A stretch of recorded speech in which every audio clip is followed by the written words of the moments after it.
Louisiana is a magical place. And that was Cajun country, you know? The food's good. The ladies is fine. Just let them roll like the old folks say, c'est la vie. So much incredible occult and forgotten history.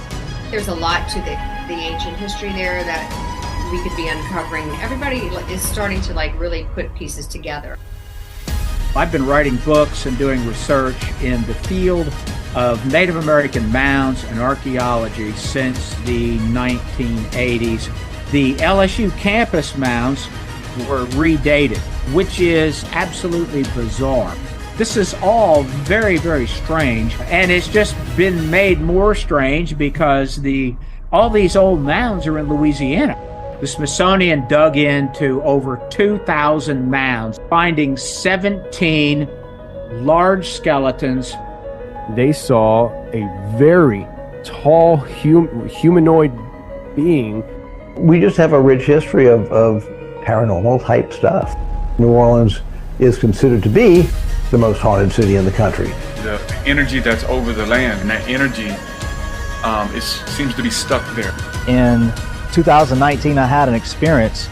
It was all black, had long black hair on it, a tall creature that had a dog's head. Legendary things, fiction, become reality. When he was 15, this dog man chased him through the woods. He only survived because of his dog saving his life. Y'all may kill me today. I said, but I promise you this, I'm gonna kill at least 2 or 3 of y'all. And I said, you will for the pain of this 30-06. It was so close that he could see down the back of its throat. The vast swamps of Louisiana hold many secrets, from an incredibly old, forgotten history to mythical creatures. There are no answers. There's only more questions.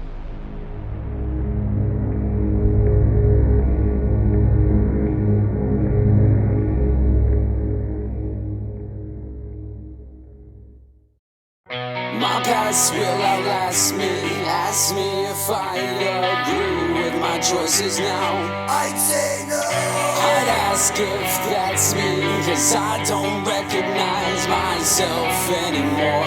No, sir. That's what we're gonna do. We're gonna rebel, stepping up to the plate, give them hell, feel it great, show and tell, devastate. I've taken my fair share of beatings and I've retreated and bleeded, but my kids were dying for to give her something to believe in. You're gonna trip, you're gonna fall, you're gonna land face down in the dirt. But when you're done, you'll no longer crawl. You'll be invincible from the hurt. I hope everybody's neighborhood is great. Wait a minute, wrong Rogers, wrong show. Welcome back. This is episode 6 of the Roundtable Show. Joining me again this week is my good friend Maya from SOS QHT. Maya. Hey now. And joining us again is the highly creative, highly talented ExtraTripprial with his lovely partner ExtraStitchial. What's up, everybody? This week we're going to be reviewing episode 1068 of the Typical Skeptic podcast, where Rob had on somebody I love to listen to talk, because this guy he can go at just about anything. Maya and I had him on for the Mad Chatter show, and if it's paranormal or occult, he can talk about it. He can go from ghosts to aliens to just about anywhere, to stuff I can't even fathom. Rob Mathieu. And he also has, before the beginning of the show, you guys would have just seen the full-length trailer for his documentary, Occult Louisiana, because I'm going to put that in the front of this.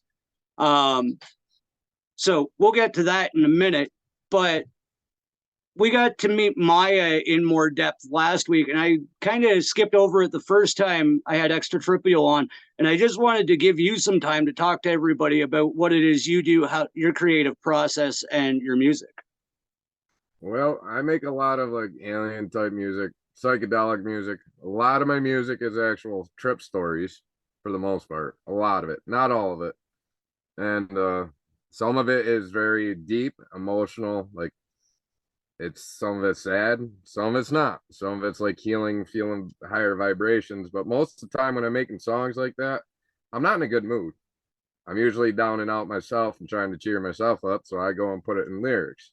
Now, when I get upset with somebody, this is something I'm trying to steer away from a little bit, is the diss tracks, because I really hurt one of my friends by doing it. It created a big issue. But it was funny. He laughs about it now, but at first it was just a problem. But that's how I release my problems is I'll go put it in a song. If you're talking crap about me to me, I'll take everything you say and I will put it in a song, but it's not necessarily to hurt that other person. It's my release rather than attacking them verbally. But yet I'm still attacking them verbally in a song. I'm just not fighting with them on a screen or face to face in person. But luckily, usually it blows over. Now I recently did make a song about that Florida Joker. That's not a diss track, but it kind of is a diss track. Because he's trying to sue Rockstar Games. So I made a song about it, like a publicity song to get more views. Yeah. Well, yeah, may as well play his game right back, right? Like, dude thinks he owns that. Do you know how many people have tattoos on their faces and dress up like weirdos, guy? Everybody's seen that edition of the Joker, bud. Like, his you're not original. Don't even look like the guy in Rockstar. They're totally different anyway. But if he's going to go, my whole point is, if he's going to go to the route of suing Rockstar Games, DC Comics should be suing him and Rockstar Games. Exactly. Right. You know, so that's what the song was about. Yeah, that totally makes sense. You and I were talking on Discord there, and you have an entire music catalog up right now that people can buy, don't you? Yeah, I got one on Bandcamp. There's 30 songs on it. It's $7 for the whole album, or $1 a song. And I think there's 4 or 5 songs that you can hit the play button, and it will play those 4 or 5 songs in a row, so you can see what they're about. Now, mind you, these are mostly all older songs from the past year, maybe half a year before that are on there too. So they're not all sounding the same with my vocals, because I'm still playing around trying to get them right. You know, because I don't just record in front of a microphone. That's not what I do. There's live streams with me doing it on my channel. I record, I mix, I master. Sometimes I make the beats. Sometimes people give me beats. So I'm like a one-man show. She creates a lot of the art. I create videos. We're not going to a studio to make money. I'm doing it in my camper, sitting on my bed, where I'm sitting right now doing this podcast. We went to a studio one time. One time we went to a studio and got screwed over, actually. Of course, right? They didn't even record me properly. They didn't record me as good as I could record myself. When they sent me all the vocal stems and stuff, they had the beat so loud outside of the studio booth that the microphone picked up the beat, and it ruined all the vocals. Wow, that's pretty amateur hour. Yeah, they didn't know what they were doing. So personally, someday I hope to make enough revenue from this stuff to build a recording studio. But the whole goal in this whole music thing with me is not about music. I found my fiance dead on the floor in 2021. The whole goal with this music stuff is to build a food truck to feed the homeless people. If I ever make that. That's the whole goal. It's not about the music. It's not about me getting money. I don't care about money. It's a piece of friggin' paper. You and I share a lot of similar opinions on things like that. Like, I live in a camper. We've gone into conversations. You know, I live in a camper. I go to festivals. I don't care about money. Yeah. How did the whole festival scene thing come about for you? Like, it's a pretty nomadic lifestyle, and one I kind of envy, I'm not gonna lie. Like, how did that all start up? Like, when did you really jump into that? I've been asked to go to Sterling Stage my whole life, because it's very close to where I grew up. And up until I was 26, I don't know, 26, something like that, I never went. And then 2017, I decided to go to one once. And then I moved away. And that was the only time I ever went. And I only went for 2 days. But, you know, The second day I was there, I was asking everybody for mushrooms. I was selling acid when I went. Dude gave me a sheet of acid to sell. So that's what I originally went for, but I wasn't even eating acid at that point in time. I was scared of it because I had a bad trip many years before. So I was looking for mushrooms because I didn't want to touch acid. So I kept asking, nobody had them. The second day I get mushrooms from this dude, and he's like, only eat a gram. I think I told you about this trip story the last time, and I ate the whole fucking eighth, and I shouldn't have. But needless to say, after that, I was troubled. I went through a lot of bullshit, you know what I mean? And I ended up eventually moving away, coming back, moving away, and I just didn't make it to festivals. After my fiance died in 2021 and I came back here from Missouri, I was a depressed mess. I had nothing to do with my life. I was working though. I had my dog, and I just ended up going to Sterling Stage by myself. I knew nobody there.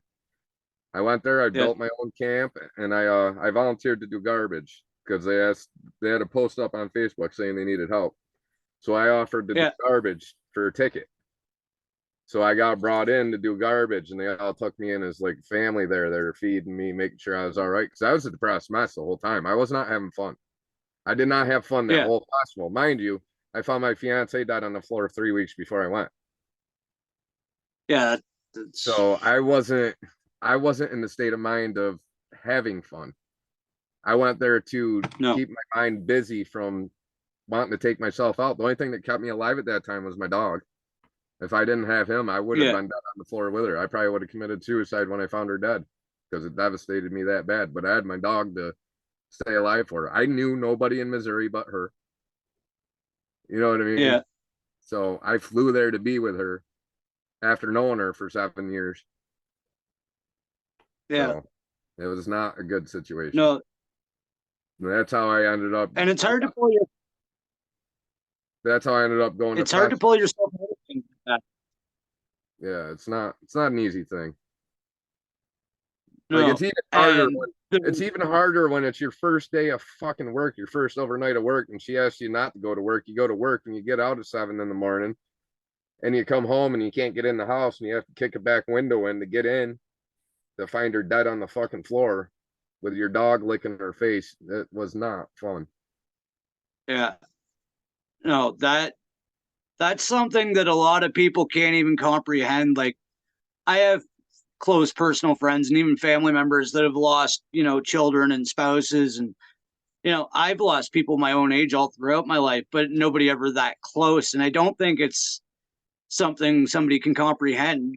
No. Because we lost my stepdad who raised me at a young age. Like, I was only 18, but I lost him as a dad, but I can't imagine what my mom went through to lose him as a partner. Right. That's the comparison I can't ever make because I had this relationship with him. My mom had that one. Yeah. I've never been in a situation where I've lost somebody that close to me. And don't get me wrong, I've had my fair share of psychological shit kickings, but it's nothing. Like, I absolutely commend you for going out, trying to create beauty out of your anger, going to these festivals and really putting your heart into your art. Like you were saying last time that you create garbage art. Even that, you're bringing something back beautiful out of human garbage. Like, that's amazing. Right. That you can bring back kind of as simple as this cup. I know it's going in and out. We'll take something as simple as that cup. We'll spray paint it with black light paint, some crazy designs on it. We'll glue it to the top of a stick. We'll paint the stick and we'll stick it in the dirt down at our campsite with black lights hitting it. And it's amazing. People love it. Yeah, that's phenomenal. That you love to put that kind of beauty back into the world out of things that should be just, other people's garbage. Right. I mean, it does it's an amazing way to look because spray paint gets friggin' expensive. It ain't cheap. No, it's not. Yeah. But I'm not buying nothing. Nothing that we have painted have we bought. Not a damn thing. Mm-hmm. So people get if anybody all the time. That's what I was just about to say. Is if anybody's kicking out some old spray paint that they don't need or in Trip's area, he'll have his info on the end of this show and in the description. So if you guys have supplies that you think might be useful for his art, hook a brother up. Because this is a great guy doing great things. Another fun thing we do is like our extra spray paints, like not the fluorescent ones and stuff like that we're not really using much. Sometimes we'll let them, but usually the fluorescent ones we don't. We'll put them out for the kids. And we'll put a big sheet on the ground, and we have little like knick-knack things, and we let them paint them and take them home. We made this one little boy's whole festival. I got to use spray paint, Mom, running around the whole festival for 2 days. It was cute. He wasn't that old, you know. He was four or five. 4 or 5. She sat down with him and helped him spray paint it. It's not like he was by himself, you know. So it was like a safe environment outside. But you know, he by the time he's 10, he'll be an international tagger. Yeah, right. Actually, the little boy was Becca's son. Yeah, it's our friend Becca's son. And he's like, I don't care if my hands get dirty. Yeah. It's interesting. You were talking about your creative process. You and Canadian Spinja fell into a collaboration because she was having an off day with something she was doing. Yeah. And I knew when she sent me the words, I was like, okay, this is really deep. I got to send this to somebody who knows what to do with it. And you came back within like, I think it was under 36 hours. Yeah. And had it set to music and sounded just tight. I was like, Spin, you got to check this out. You wrote a song. And she's like, what? And like legitimately, she's trying to stay off camera because she's making butter right now. So, hon, bring your butter with you. Bring your butter. Bring your butter. Bring your butter. Bring your butter with you. It's okay. We're talking about your song with Extra Trip. Bring your butter. It's okay. So, sorry, I was busy churning butter. Yeah. Because that's something you hear every day, right? But no, we were just talking about how like you and him ended up having almost the same creative process. Like you were just having this horrible situational day. Yeah. And instead of remaining in the negative space, you wrote it down. And I sung it before I ever read it. Like it didn't come through to me like just writing. It just came to music, and I was like, "Oh, I know a music guy. I just met him." I know. I get a text. I get a message on Discord. Spinja wrote this. I think it'd make a great song. I think is how you said it. I was like, yeah, I can do something with that. Less than 36 hours later. I was just. Yeah. I was fuming, and it was a Monday, and I was sitting at my machine, and it's like, I do not want to stay here. I don't want to put this toxicity out there because for the most part, you know, like aside from the politics and shenanigans that I try to not acknowledge or feed, I did not want to sit there and be miserable and put the ugly out. So it's like, okay, how can I take this? What can I do? How can I shift this? So I just grabbed a notepad that I keep track of my hours on and just let her rip. Yeah. I love that. Like it's a great outlook because I used to be that angry, depressed person. Like as a child growing up, and I could never figure out how to let it go. Now, I just used to hold stuff in and blow up, and I didn't start making music until 2021, right? So I haven't been doing it long. But ever since I started making music, like I don't let shit sit and hold into me anymore because when I get that frustrated, I go and I write. Or a lot of my stuff I don't even write, to be honest with you. A lot of my stuff is just freestyle. I'll just turn a beat on. You can ask her. Yep. I'll turn a beat on and I'll sit here in front of my mic and I'll spit it to a beat and then I'll mix it. Yeah. Some of it's written, some ain't. No, like I took the idea, like I also remembered back, like when I was a kid, my mom was brilliant. She put me into figure skating, and for many reasons it was brilliant, because if I'm skating, then she knows where I am. I'm not getting into mischief. Like, I could have got into a lot more trouble than I did if she didn't reel me in and put me on blades. And it got to the point, like, my coach figured it out. When I was frustrated or I was having a bad day, I actually skated better on those days. So it got to the point where he would start an argument with me and try to piss me off. And then I figured it out. I'm like, I'm on to you, mister. And so then it just inspired me to skate even harder. But like, that's, I just transferred it because, and again, I didn't want to feel like that. I didn't want to feel down, but I didn't know what to do with my feelings either.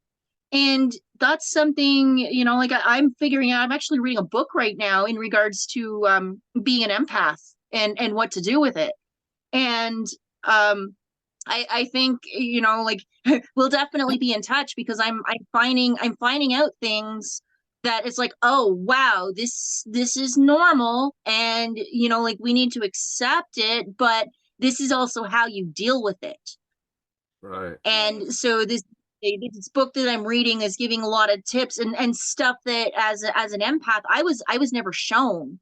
And I'm wondering, like, if that's like the connection with us too, like, you're there and you're sucking in the energy, and if you don't realize it, it's just going to overwhelm you. And where you are, like, it's awesome, because you have a channel now, you know what to do with it. And if you can take this ugliness and turn it into something creative and beautiful, like, that's half the battle there, in my opinion. Yeah.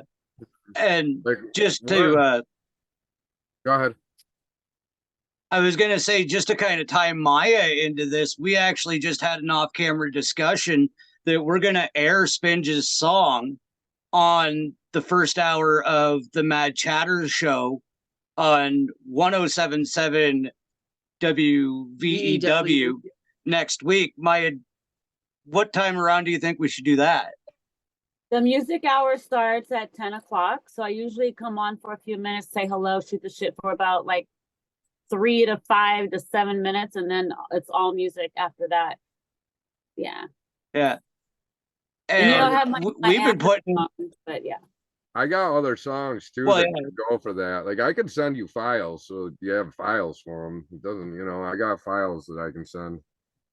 Send them. That'd be awesome. Aliens defeat demons. Aliens are loving. Universal energies. There's so many good songs that they're all about healing and stuff. They're not negative songs.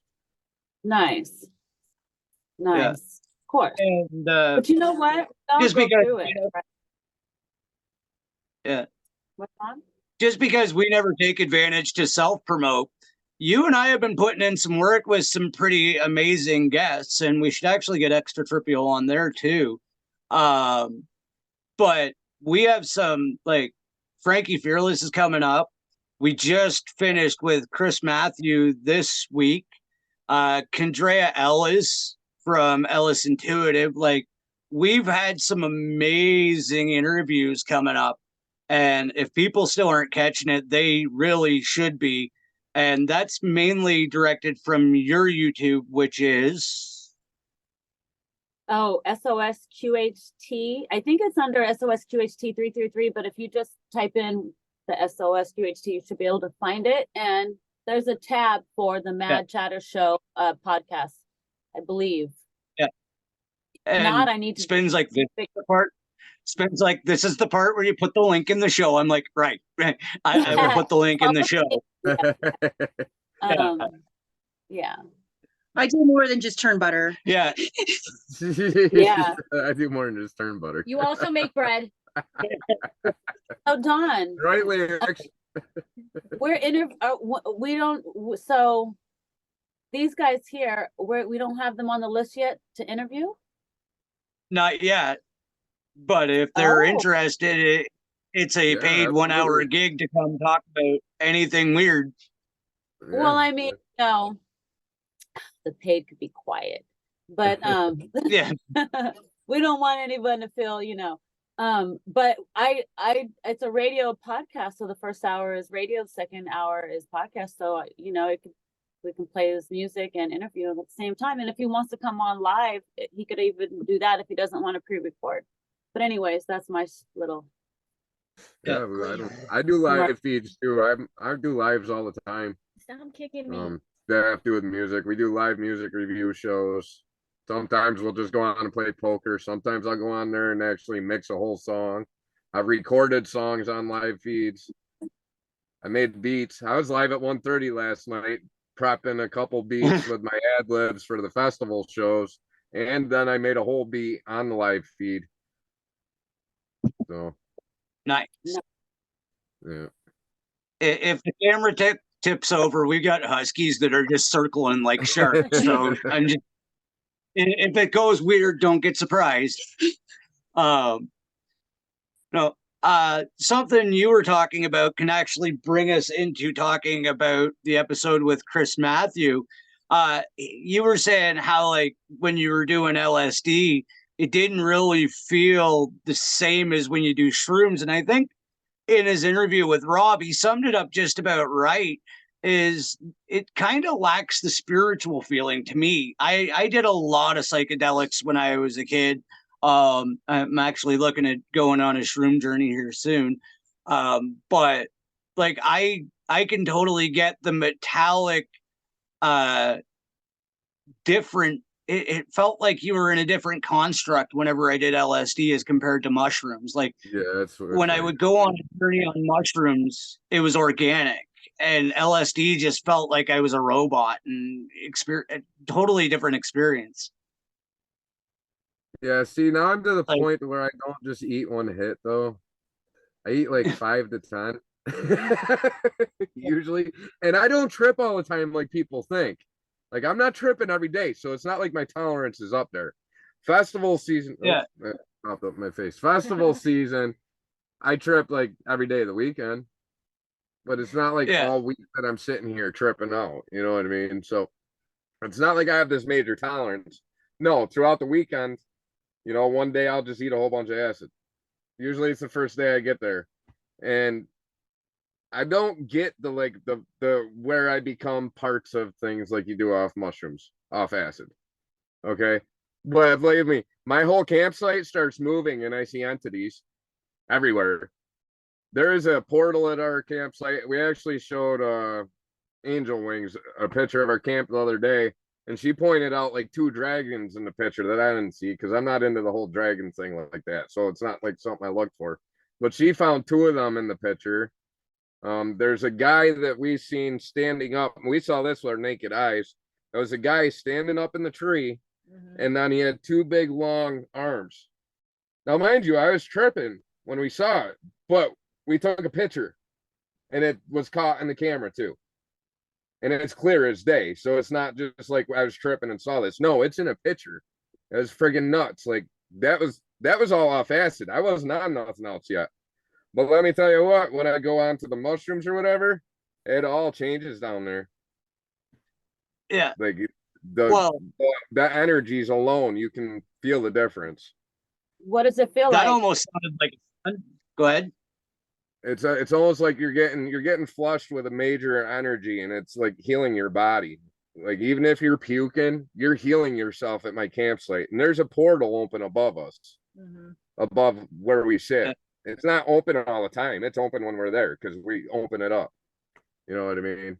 Yeah. But it's like, even my buddy came down there all messed up, and he sat in a chair right under where this portal is, and he sat there puking for a little bit. But within 10 minutes, he was like, "Oh my God, I feel so much better." I started rapping. He got up and he was dancing. He got up from a dead sleep like he wasn't even sick no more. Like he was pissed drunk is what it was. He was drunk. He was as drunk as you could get drunk. He got up and he was just like sober because it just healed him being down there. And I was tripping on mushrooms at that point. She was on mushrooms, and the whole vibe just down there, the energies just swarm you. And it's like even if it's freezing out, it's like a warm sensation's going through your body. Yeah.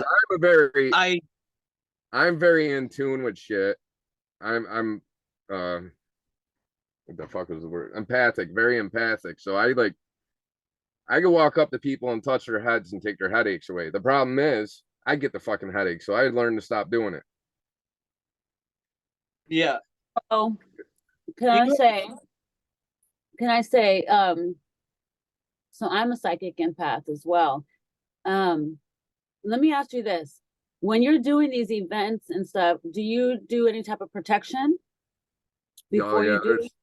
We burn sage down there. We get crystals given to us almost every festival of some sort. Usually we just leave them there, or we'll hand them off to somebody else before we leave. There's also many other people there that we're surrounded by them. You know, a whole bunch of healers. Our friend Rebecca, she comes down there burning her sage. So what I'm saying is, do you set the intention for like no negative interference or anything like that as you're leaving? Yeah, because it's important to that. The puking. So when I do my sessions, the puking, I've had people puke. I've had people usually go pee. I gotta go pee, or they'll. One lady was burping. It depends on how the energy needs to be released, but that's a form of release for sure. Is getting the energies out of your body. So that's a good thing. Yeah. And I did that myself at the top of our rabbit hole. I did a bunch of ketamine. Like this, I don't do ketamine all that often at the festivals. Not this much. This dude put a line. It's hard to see because of this thing, but it was like 2 grams of ketamine I sniffed at once, and that's a fucking lot for somebody that don't sniff ketamine. I was stuck in the G Lodge. It's the G Lodge is exactly. It's an old hunting lodge. It's not old. It's very nice. Like this place is beautiful, right? I was stuck inside. Usually I don't go in there, but they let my dog in there, so I was in there for a while. And oh my God, I couldn't move. My whole body grew tentacles, ExtraTripprial. That's when I really come out with it, and I'll start rapping and stuff. I'll start freestyling, ask her, and I don't remember doing it. But that's when it really comes out, and I grow like these tentacles, and it's like I'm connecting to everybody and sucking in their fucking energies. Well, I pick up a lot of negativity when I do that. When I went outside, when I was finally able to walk, I made it across the parking lot. I sat down and I was puking shit out. And then that's when I had those digital like snakes come up out of the ground that I was talking about. It's because I was sucking in everybody's negativity in there. And I couldn't deal with it. It finally drove me nuts to where I had to go outside and get away from it and release it all myself. And the thing is, if other people could feel it. And that's the same night my dad channeled through to you. Yeah, I became her dead father. Yeah, my dad channeled. I don't remember what was said. She does. Yeah, he was telling me that he loved me and he's so proud of me. And he's you know, glad I'm happy. And he said, "Don't get rid of this one. Hold on to him tight."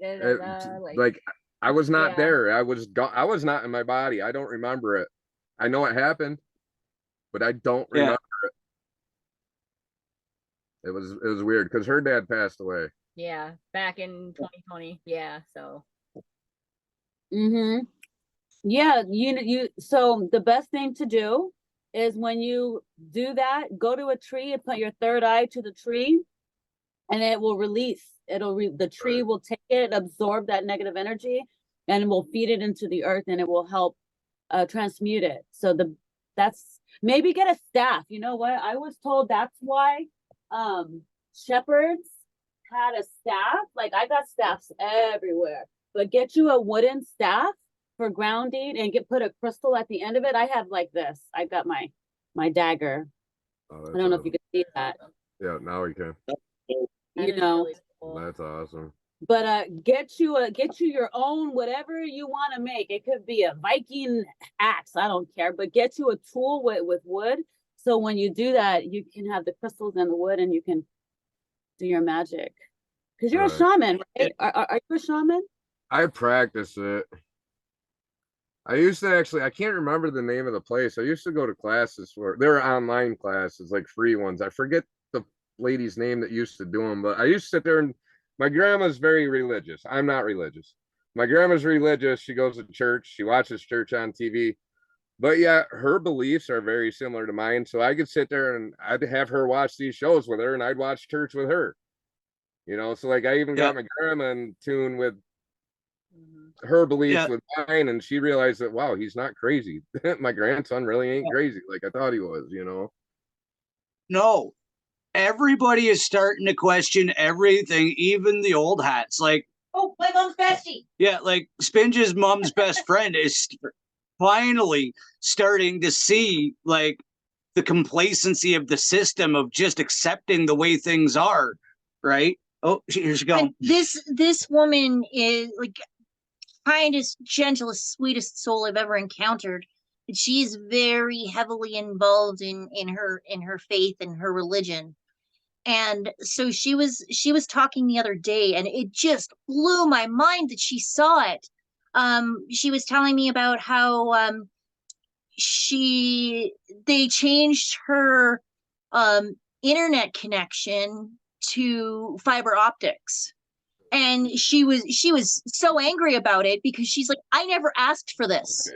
I was happy with the way it was. She's like, what happened to our country? It's not free anymore. But she made them change it back. But the part where she even saw it, she was kind of like one of the last people that I expected. And so this gives me a lot of hope, because if she's seeing it, then there's probably a lot more people rubbing their eyes than what we realize. Yeah. Oh yeah. And that actually goes into very well something Chris touched in the episode, was the technological and technocratic control that they're trying to install in us. And largely in part, it's being accepted, and it's just terrifying. The school system too. Like the school system, that's a whole other show.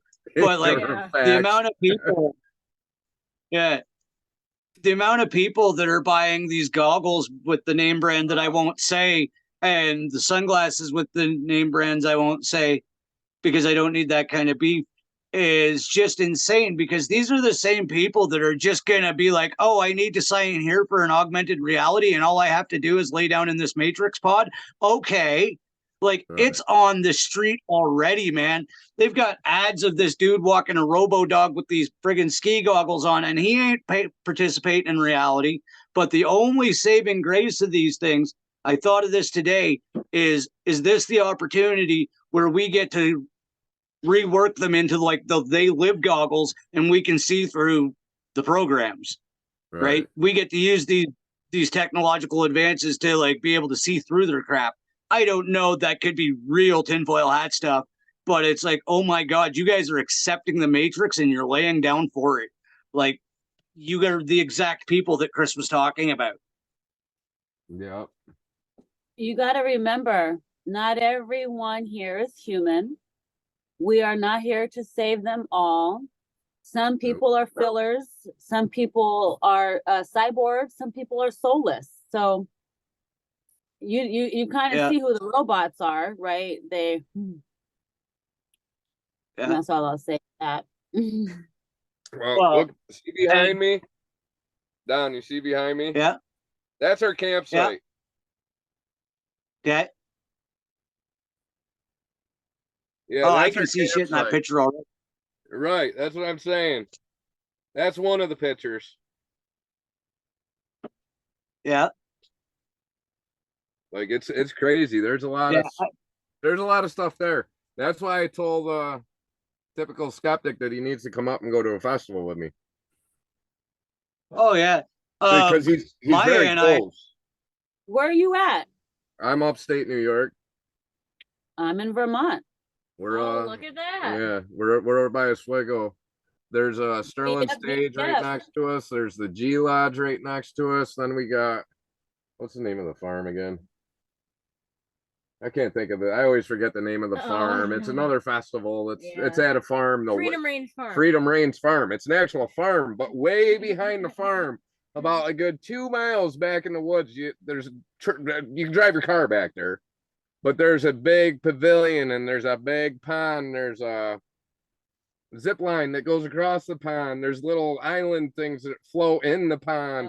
There's little houses, like rock houses they built, and other it's friggin' gorgeous out there. Wow. And that's another one that we go to. You and I were just talking about you doing a live and in-person event with possibly the Typical Skeptic and some guests. There seems to be a hell of a guest in your area. Yeah. So, and there's options too. My mother-in-law has like 400 acres up in the mountains. She's the tippy top of the mountains. You can see Canada's mountains from where we are, and it's out of the way. It is the perfect place to have a mini festival, but it's a farm too. There's a farm, but I don't know. I also belong to Rainbow League. Nice. What's Rainbow League? Rainbow Family. You know anything about that? Rainbow Family, yeah. I know. Well, I was friends with some of them when I was down in Florida. That was like the first awakening experience I like group. My friend was like asking me a bunch of questions. I met him at a Jerry Jam, or was it Pork Fest? I can't remember. And he was like, "You need to find Rainbow Family." And I was like, "Who?" Anyway. Rainbow Bright. What? Rainbow Bright. No, we camped out in the on the Appalachian Mountain Trail for a whole week, and that was the same week that I had my first 2-hour missing time. I was driving home, and my dog started. I had my timer. My dog started barking, and I looked, and I had to pull over. I had a panic attack. I said, "I have been driving for 2 hours. I should be there already." It said I had 2 more hours to go. So it took me 4 hours to get there. Oh, I was upset. I was like, something's going on. It was. But yeah, no, we'll collaborate. We got to talk off. Well, I'm taking notes. We're going to do some talking. I'm already like, the light bulbs are shining here and there. Right. I'm like, yeah, because we're lucky. Right now, we're lucky. We're smack dab in between our 2 main festivals. Right? One is 3 miles away from us, the other one's 6 miles away from us.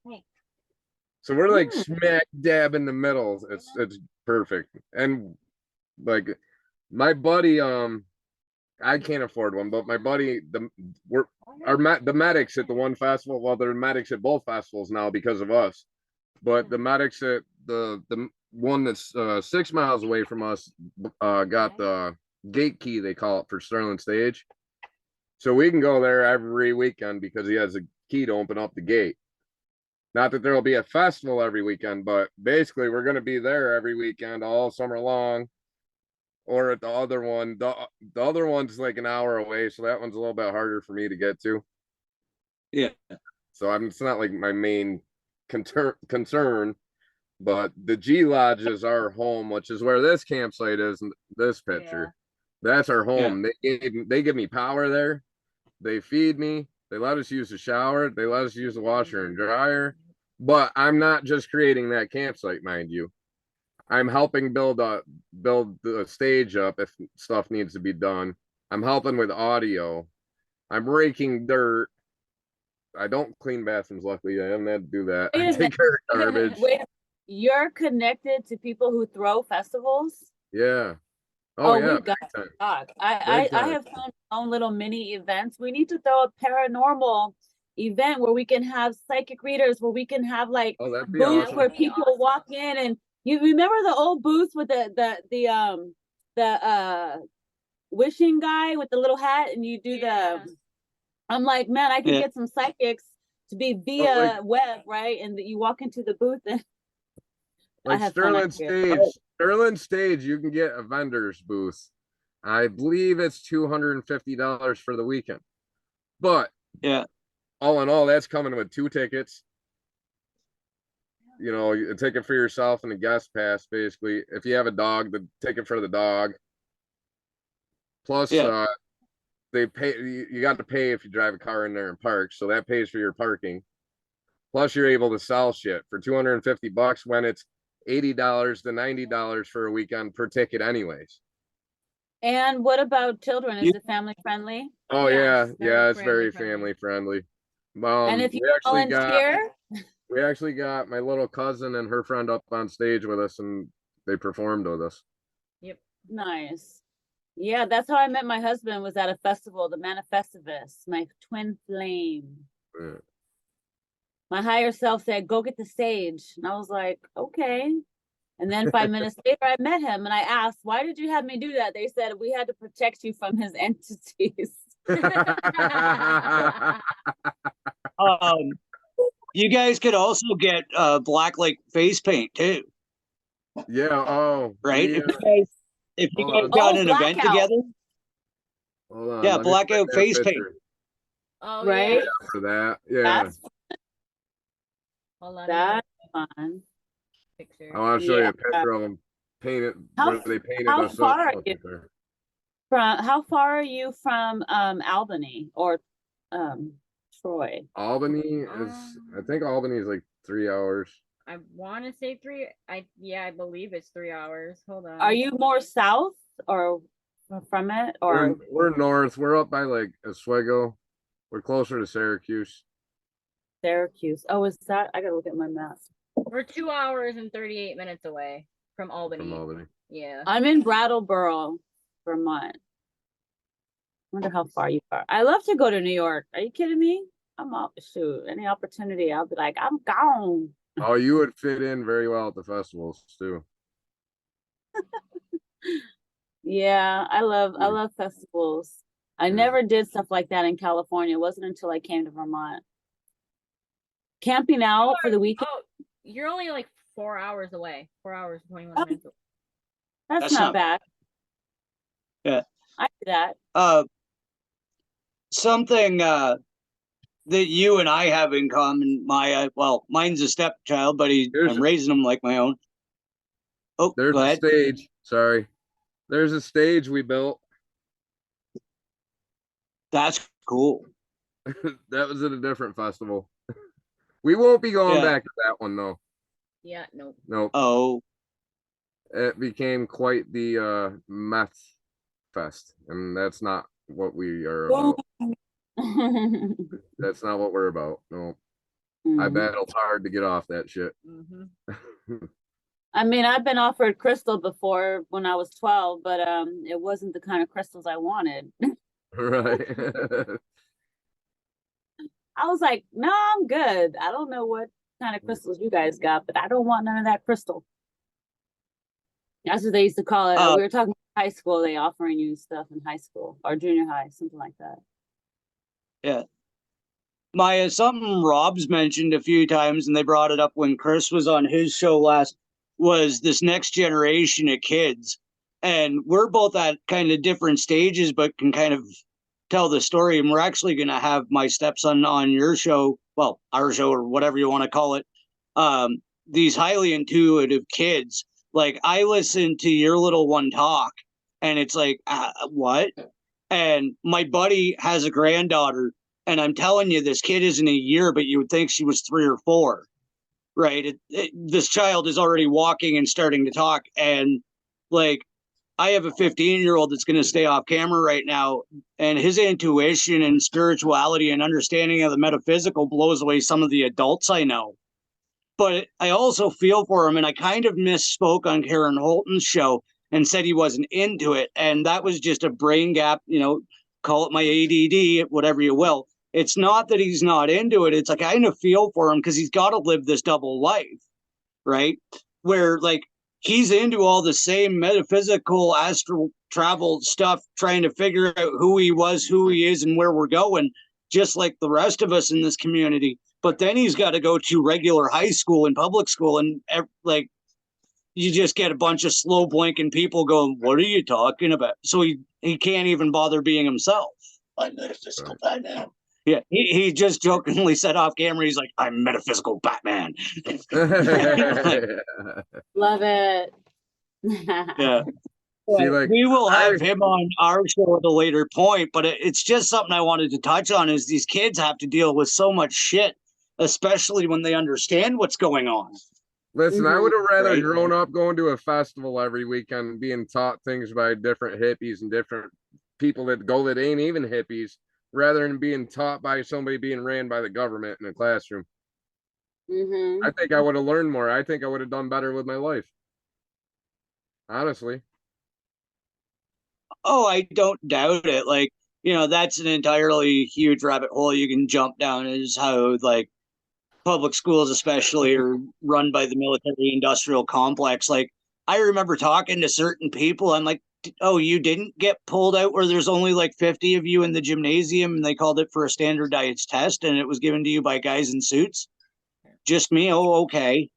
Right. And like, just the bizarre shit that goes on in the public school system that nobody questions. We hit on this last time when we were talking about Fearless Frankie. Like, they used to make us go wash our mouths out with fluoride in fucking public school in Ontario, Canada. And if you didn't do it, you got sent to the office and reprimanded, right? It was put this poison in your mouth or be suspended. That's terrible. That's kind of similar to my Reiki masters out here in Oswego, Bud and Vicky. Vicky's son was in high school. He was in his last year. He only had like 6 months left. And here comes coronavirus, right? It's about Corona time. And the school made it mandatory for them to graduate. They had to get or stay in school. They had to mandatory have a coronavirus shot. And Bud and Vicky are against that shit. He's never had any immunizations. Like, they said, no, we're not giving my son no shots. So the school kicked him out and did not let him graduate. He only had 6 months of schooling left because. Did they sue him? I don't know.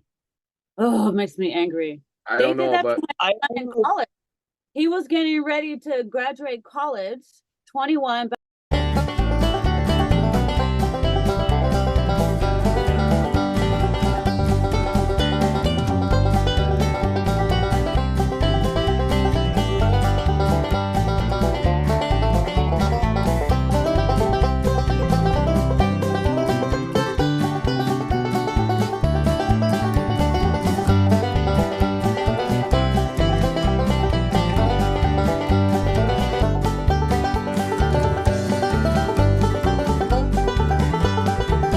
If you're on YouTube, you just missed the last 2 minutes. Because of rules and regulations. So welcome back. We're going to go ahead. I know each of us, like, you had your awakening with yoga, Maya. What pushed me into mine, and I really didn't put this together until I was saying it out loud on Karen Holton's show, was my breaking point and basically the beginning of my spiritual awakening happened on the last day when I was working for my last employer. Like, dude was lighting my ass up over the car speaker cell phone and almost caused me to crash an 800-gallon septic truck, which would have killed me and the driver of the car I almost ran into. I legit, by halfway through the day, I almost parked the septic truck at the Calgary airport and hitchhiked home. I ended up going through the rest of the day and dealing with it. Soon as I was done my shift, I was like, phone buddy up. I'm like, I can't work for you. And he starts laughing at me because this is a $30 an hour job, right? And the economy is not very nice here either. He's like, you're joking, right? I'm like, no, man, you almost killed me. I can't work for you. And I kind of think my higher self told me this because I couldn't have mentally handled having that 3D job and going through a spiritual awakening at the same time. There is absolutely no way I could have dealt with that because I had to deal with some of the richest, snobbiest, entitled assholes that you could run across from North America and from other countries on a daily basis. And I'd have ended up in the loony bin or in handcuffs because I would not have handled it well. And I just kind of wanted to go down my own rabbit hole of like how you actually eventually have a breaking point and your mind's like, wait a minute, something isn't right with my life, right? For you, it was yoga. And it seems most recently for you, ExtraTripprial, it was the passing of your fiance. Yeah, that was a big one. It's something a lot of people don't stop to think of is like, you know, I've only been here for 6 months, like in this metaphysical headspace of where I need to know how the universe works. 8 months ago, I wouldn't have gave a damn. Right. But within 6 months, it changed so much. Like my perception changed so much on my own reality that I couldn't function in the one I used to be in. And I've heard Rob say it too, like there's no way to go back to the 3D. And I don't think once you get to a certain point in this life, there is any way to go back. No. No. It's called The Awakening, right? And so basically I feel like now we're like sleepwalkers in a way, because we know that we're awakened, but we're sleepwalking through the matrix, right? Even though we're a lot wiser, we're almost like Neo did when he was able to bend, like, you know, he can like battle the matrix, right? He's like, I'm going in, I'm ready, I'm prepared. And that's why we have to wake up every morning and shield ourselves, because that's where it starts. It starts with our sleeping. When you wake up in a foul mood, you've been attacked. You know, they get you in your sleep. And then so when you wake up, it's already throughout your day. So if you can set your intentions in the morning, right, and then you can learn to navigate. And they said that if you do this every day ritualistically, you will get stronger within your own abilities, and then they don't have much of a hold on you, even if you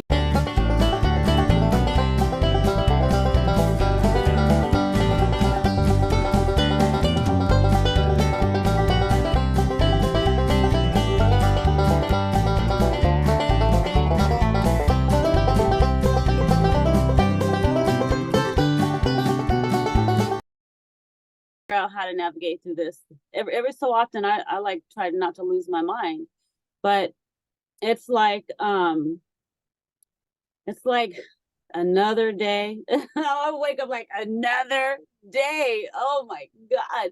But the thing about it is they said if you want things to change, we have to think, you know, it doesn't have to be about, oh, let's have Trump be president, but how about let the right person who's going to help and like we don't want to use that word, but like, you know, help protect the earth, or we can use choice words, right? But they said we can put whoever we want in there if we use our minds, where we don't realize how powerful our minds are. Actually, they said we're using more of our mind than we've been told. We're using 80% of our mind. They have us they've been lying to us, thinking that we're not using that much of our brain, but they actually said that we are. And that when this next upgrade comes, and these portals are also ways of helping like activate those higher I know some people don't believe in that. Like my husband, he's like, you believe in that Gregorian calendar? I'm like, it's the numbers. They told me it doesn't matter. It's what we're dealing with. So you just have to go with it. You know what I mean? So they also said, just because you've left the matrix, say you have to go back in, Dawn, say maybe you need to go back for some reason, right? They said, listen, with what you know now, you have to go back in to help those people. Who are you to help? Who's coming with me? So don't get down on yourself if you have to go back. I had to go back, and now I'm helping all kinds of people. Didn't even realize that I wasn't talking at first. So when you see, once I start talking, I can't shut up. But yeah, you have to have a different perspective, you know? Put your shields on.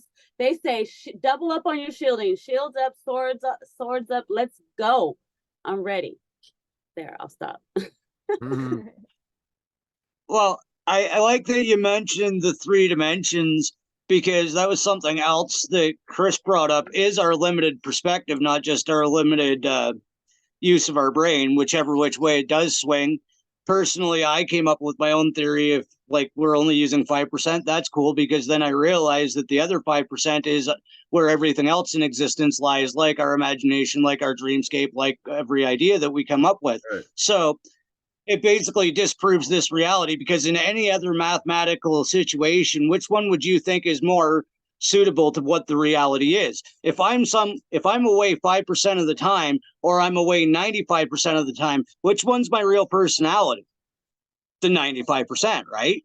So if we're only in this headspace 5% of the time and only using 5% of our brain, then that means the other 95% is the real reality. So when we're off in astral travel and we're off in living different times, it's because this is the dream. This is the experience that we asked for. That's why we only segregated. It's a small portion of our brain, because the rest of our ass is busy in the astral, right? Because I know I exist in many, many different dimensions and go to many, many different places when I go under hypnosis and go Cosmic Crusaders and in my dream space, because I am fractalized all the shit.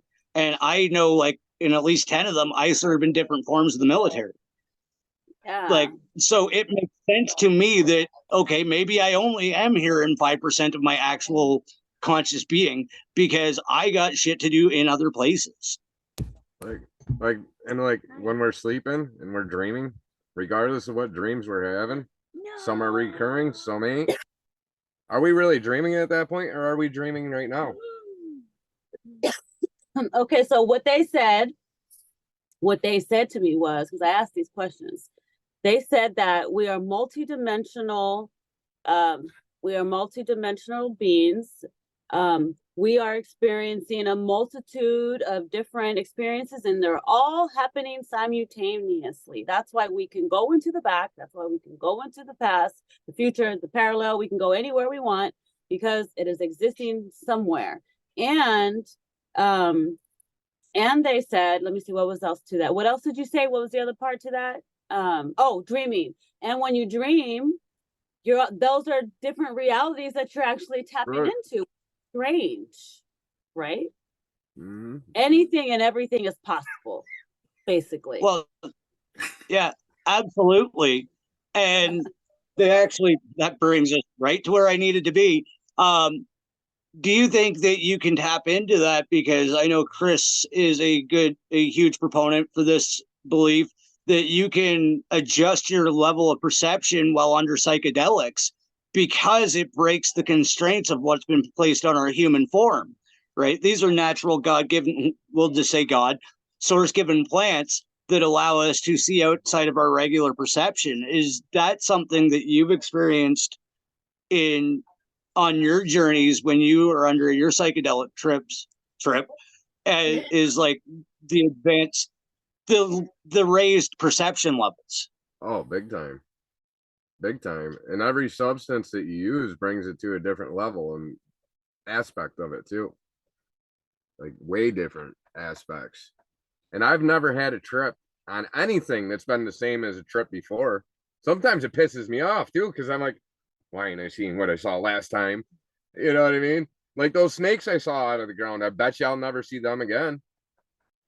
Yeah. You know what I mean? Well, yeah. It opens it up to them dimensions, or like my alien abduction type trip I had. You know what I mean? Like, yeah, it brings you to different places, different substances. So, and I try to always go in a mindset, no matter what I'm doing, of I'm not doing it to get high. I'm doing it for myself, for my own mental health. Like, literally, I used to be on, growing up, I was on every antidepressant. They tried every antidepressant for me. It didn't work. I ended up trying to commit suicide most of the times when I was on those pills. Now I don't take it. And now, like, I haven't tripped. We ate a half a gram of mushrooms. That was between two of us. A half a gram on Christmas. That didn't do shit. It didn't. Other than that, we haven't tripped since October, and I'm starting to get the depressive. I'm starting to get my anxiety, especially with this puppy. It's giving me, because I haven't had a reset myself in a while. Yeah, well, that's something you definitely need to get straightened out for you. That's something Spin and I have been talking about. Is the next time the young lad's out of the house for a journey. Mm-hmm. Like next month, hopefully, I'm thinking around like the 20th. It's still going to be cold, but we're going to Sterling. We didn't build a rabbit hole at Sterling. We're building an uphill rabbit hole, basically, at Sterling Stage. The whole medic crew has joined up with us, plus others. We're all going for a private little deal, and we're building our camp there. So we're going to the extent of we're building a smoker and everything for food, and we're going all out with it this year. And it's funny when you talk about seeing the future and stuff. When I first started going to festivals, I kept telling myself one day I'm gonna have the most lit up, coolest looking fucking campsite. And it's not like an ego thing, it's just something I wanted to do. And finally everybody's coming together now that they've gotten to know me. They know I make music. Everybody's coming together and they're like, oh, we're all helping you now. We've seen what you did by yourselves with just me and her. If she never came into my life, I probably would have never got that far. I probably would never did it, because it's not easy to find somebody like that's into that shit. People, like, if there's any of my actions, they'd be like, I ain't painting that. That's garbage. You know what I mean? Like, come on. So yeah, I was gonna ask if you can tell us more about her. About her? Because it's I feel kind of sad a little bit because my twin flame is not on my journey with me like I want to be. And I get mad at my guides. Ooh, I get mad. I'm like, somebody's getting fired up there. Somebody is getting fired. I'm like, do you think I'm that tough? Like, come on now. I guess everyone's prepared me, but it's not fair. I want it to be different. And if I gotta wait another 10 years, like, come The guys she lived before Where's thought that us people that tripped, like all our actions, us people that tripped, or the people that went to festivals, the hippies, that we were dirty scumbag people, that we don't have fun, that we live what do you say? What kind of life do we live? A boring life? A boring life or something along them lines, yeah. Yeah, we live a boring life. Festivals are stupid. Like, that's the type of people she's used to being with. So she's never gone to festivals until she got with me. Now she barely even tripped before she got with me.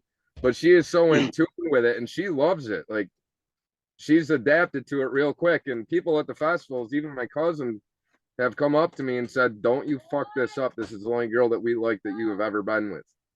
Don't you fuck this up." Because the last ones we're with were skanky crackheads or meth heads or this, whatever, you know? Right. Oh my God. I know my kids tell me if I divorce my husband, they're divorcing me. We can go walk around the field. We don't fucking stay nice to each other the whole time.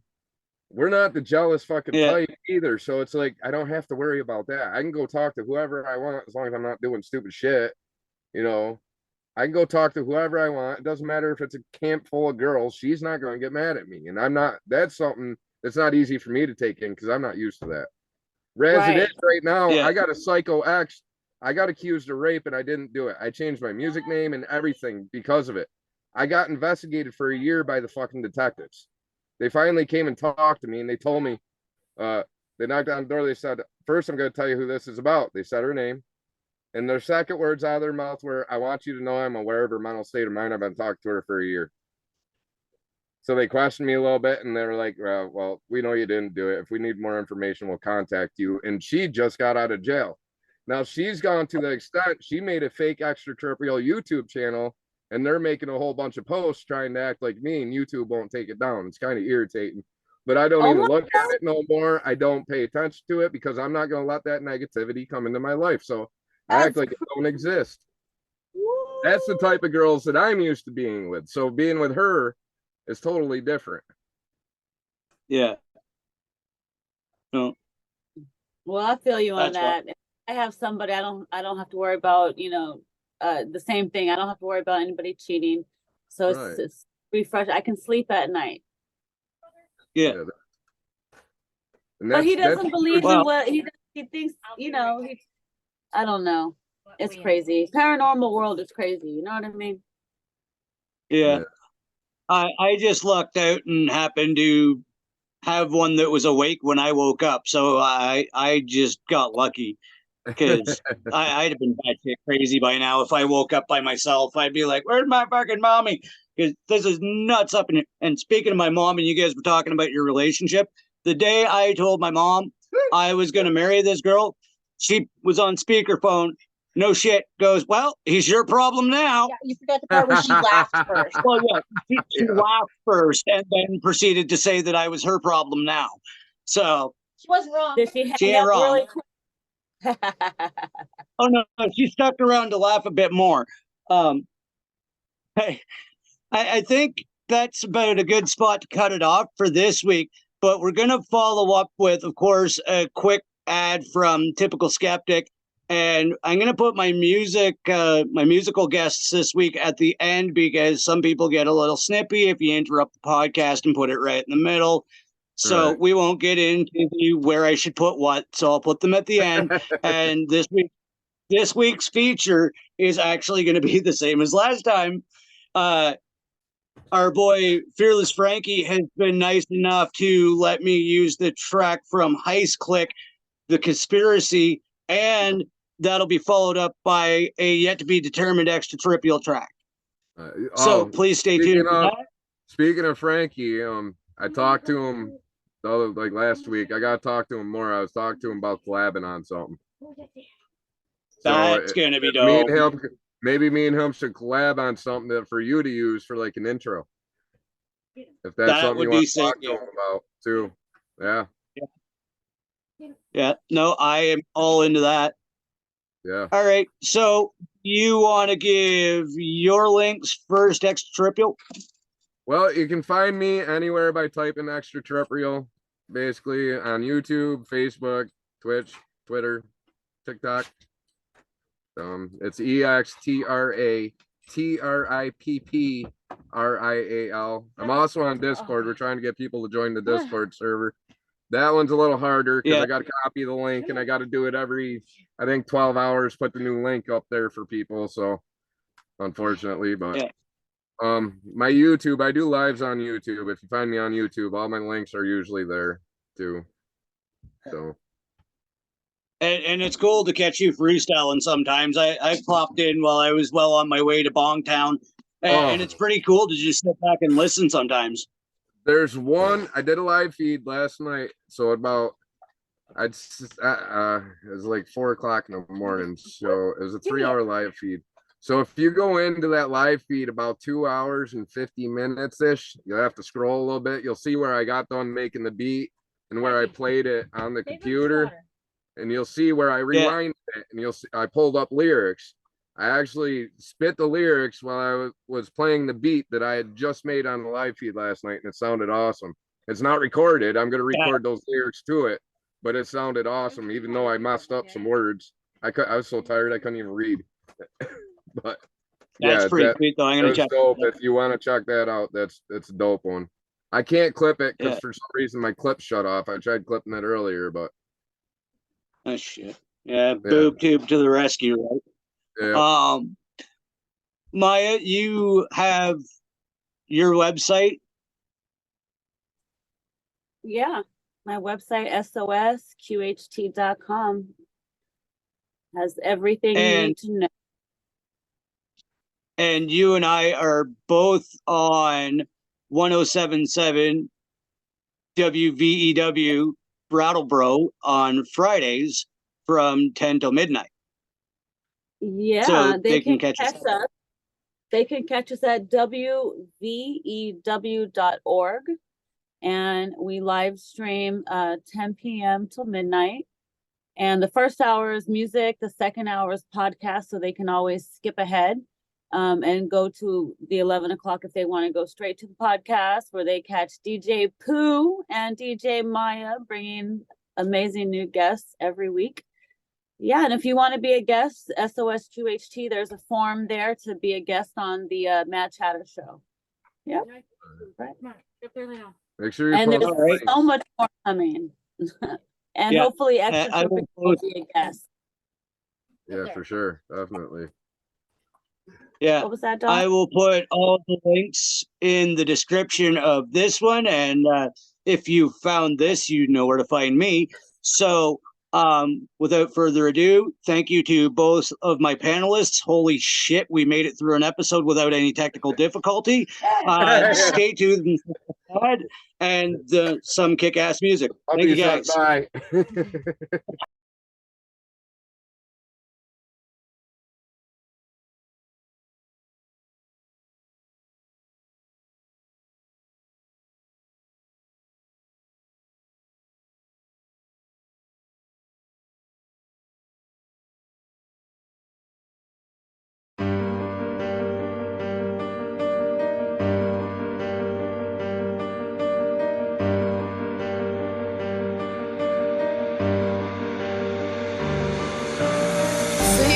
That don't impress me none. You say you a gangster, ain't seen a thing you done. I do it all myself. I ain't getting help from no one, from no one. Say you a gangster, that don't impress me none. You say you a gangster, ain't seen a thing you done. I do it all myself. I ain't getting help from no one, from no one.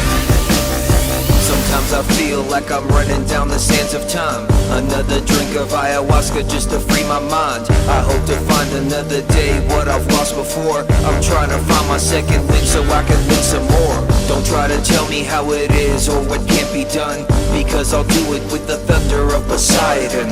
This morning star shines brighter than the burning sun. That's why they spray me from the sky with aluminum. The wicked ways of this game, like the days of Noah. So now I blaze with the rays of a flaming cobra. I'm supernova, standing like a soldier, tearing down the borders of this new world order. Thought I told ya, world on my shoulders, like two-ton boulders. So I chase conspiracies like my name is Fox Mulder. Getting colder, but I'm the coldest when I expose it. Illuminate like Horus when it's time to drop the chorus now. Say you a gangster, that don't impress me none. You say you a gangster, ain't seen a thing you done. I do it all myself, I ain't getting help from no one, from no one.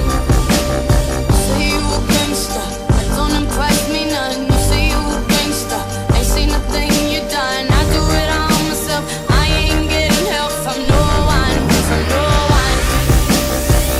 Rites and rituals, demonic individuals, true frequencies, exposure phony miracles, images and symbols, pyramids and missiles. No one knows who to trust when everyone's a criminal. The poison's in the mineral, the message is subliminal. Signs for when you're born inside the hologram that kills you.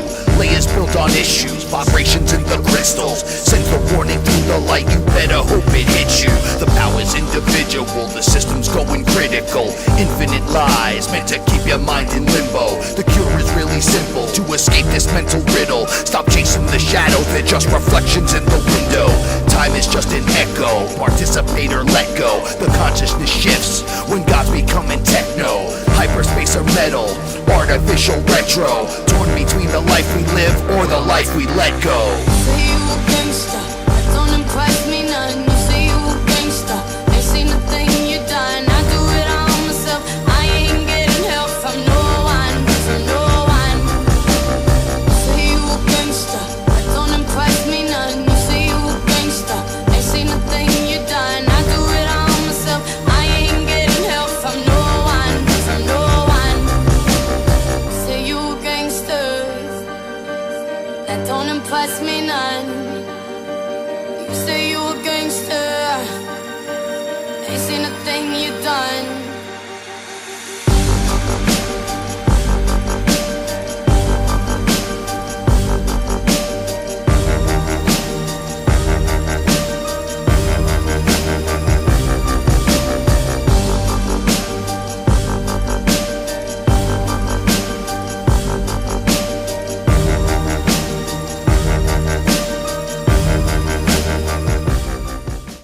Let's go outside.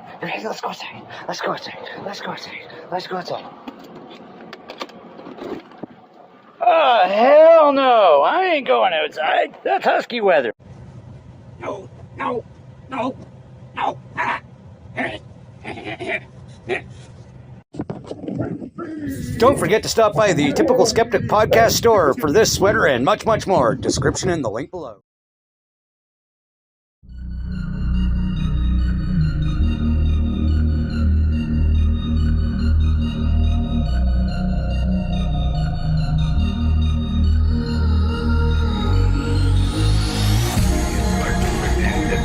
Your hold, your soul is ready to go. You're turning so cold. You think you can resist, but your will is weakened. Your mind, body, and spirit all taken and forsaken.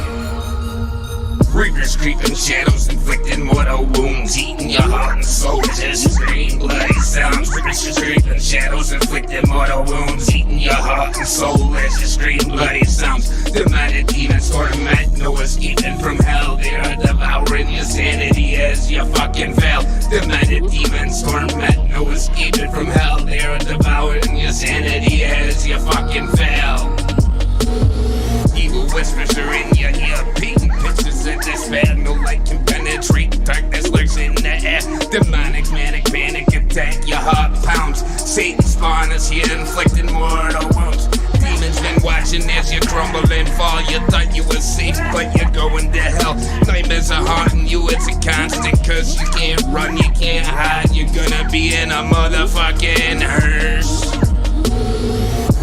creeping shadows, inflicting mortal wounds, eating your heart and soul. This scream, bloody sounds, vicious creeping shadows, inflicting mortal wounds, eating your heart and soul. As you scream, bloody sounds, demanded demons torment, no escaping from hell. They are devouring your sanity as you fucking fell. Demanded demons torment, no escaping from hell. They are devouring your sanity as you fucking fell.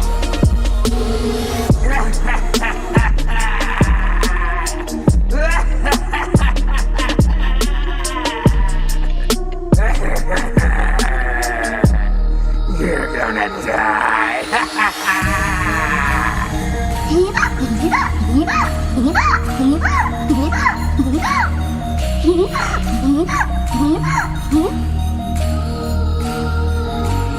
Welcome to the darkness under the gate to hell. I became Satan's spawn, an angel that fell in this twisted realm. It's a nightmare dream. No mercy, no escape, just blood-filled screams. Imprisoned by my thoughts, trapped in my own mind. The darkness consumed me, leaving sanity behind.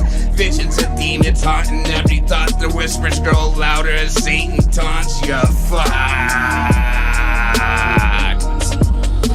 Reapers creeping shadows, inflicting mortal wounds, eating your heart and soul. This scream, bloody sounds, reapers creeping shadows, inflicting mortal wounds, eating your heart and soul. As you scream, bloody sounds, demanded demons torment, no escaping from hell. They are devouring your sanity as you fucking fail. Demanded demons torment, no escaping from hell. They are devouring your sanity as you fucking fail.